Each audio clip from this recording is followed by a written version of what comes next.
मेरे बच्चों, कल ओलंपियाड 2025-26 का पेपर हो चुका है।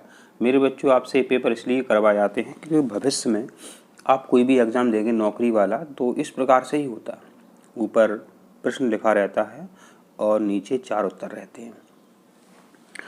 तो आशा करते हैं कल का आपका यह पेपर अच्छा गया होगा और पेपर बहुत सरल आया था मेरे बच्चों। आप बताना कि आपके कितने आंसर सही निकले हैं। कमेंट जरूर करें आपके कितने आंसर सही निकले हैं। हिंदी में पहला प्रश्न इन्होंने पूछा था, नीचे लिखे शब्दों में शुद्ध वर्तनी वाला शब्द है। तो इसका मेरे बच्चों उत्तर है प्रामाणिक। ठीक है, प्रामाणिक। दूसरा प्रश्न पूछा था, मरकट शब्द का अर्थ है। तो मरकट शब्द का अर्थ है बानर, माने बंदर। प्रश्न तीसरा है, इनमें से लोकोक्ति कहावत है।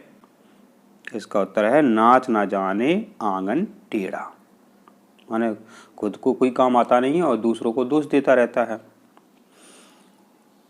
फिर पूछा था, वह कभी हंसती है कभी रोती है, वाक्य में आई क्रियाएं हैं। तो वह कभी माने वो स्वयं में, वो खुद में, कभी हंसती है कभी रोती है। तो कर्म तो इस वाक्य में आए नहीं।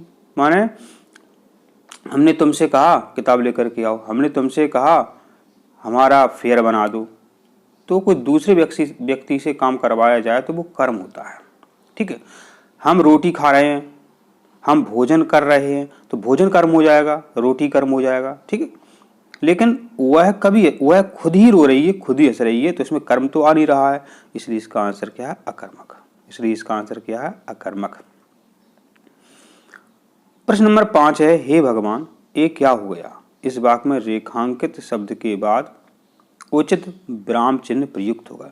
तो इसमें सही आएगा विस्मय आदि बोधक। प्रश्न नंबर 6 है, प्रसन्नता शब्द में प्रयुक्त प्रत्यय है। देखो, उपसर्ग और प्रत्यय किस प्रकार से होते हैं। जो पहले जोड़े जाते हैं वो उपसर्ग होते हैं, जो बाद में जोड़े जाते हैं वो प्रत्यय होते हैं।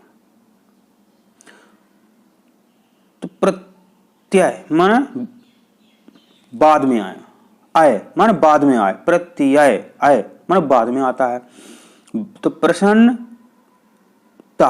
तो इसमें ता शब्द है बाद में आ रहा है, पहले क्या आ रहा है? प्रसन्न। क्या आ रहा है? प्रसन्न। तो ता इसमें प्रत्यय है। आशा करते हैं आपको ये समझ में आ गए हैं।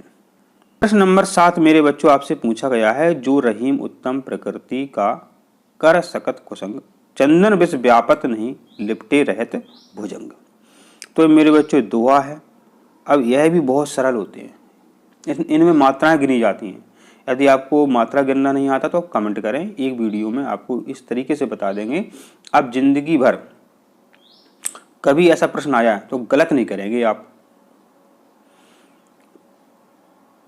8 है, व्यंजन संधि का उदाहरण। अब देखिए, इसमें ये जो सत्कर्म है ये भी व्यंजन संधि का उदाहरण है, सत धन कर्म, और सज्जन भी व्यंजन संधि का उदाहरण है, सत धन जन। तो बच्चे ने या तो ये लगाया है बी लगाया है, दोनों ही उसके करेक्ट है, सही है। वह है समास जिसमें दोनों पद प्रधान होते हैं। अब 4 ऑप्शन देख लो, दोनों तरफ आपको क्या दिख रहा है? एकदम प्रधान माने समान, तो द्वंद्व माने ये आपको सी ऑप्शन में दिख रहा है द्वंद्व, तो सी इसका उत्तर सही है। प्रश्न नंबर 10 है, देखी सुदामा की दीन दशा, करुणा करी के करुणानिधि रोए, पंक्ति में रस है। जिसमें रोना शब्द आया है, रोते आदमी कब है? जब करुणा हो, दुख हो। ठीक है, हास्य में तो हंसेंगे, वीर में तो लड़ेंगे, शांत में बोलेंगे नहीं, और करुण जब होता है तो उसमें व्यक्ति क्या है? रोता है। तो आशा करते हैं मेरे बच्चों आपको इन प्रश्नों के आंसर समझ में आ गए हैं। यदि आप अगला वीडियो चाहते हैं तो आप कमेंट करें, तुरंत आपको वो अगला वीडियो मिल जाएगा। तो आप स्वस्थ रहें और खुश रहें।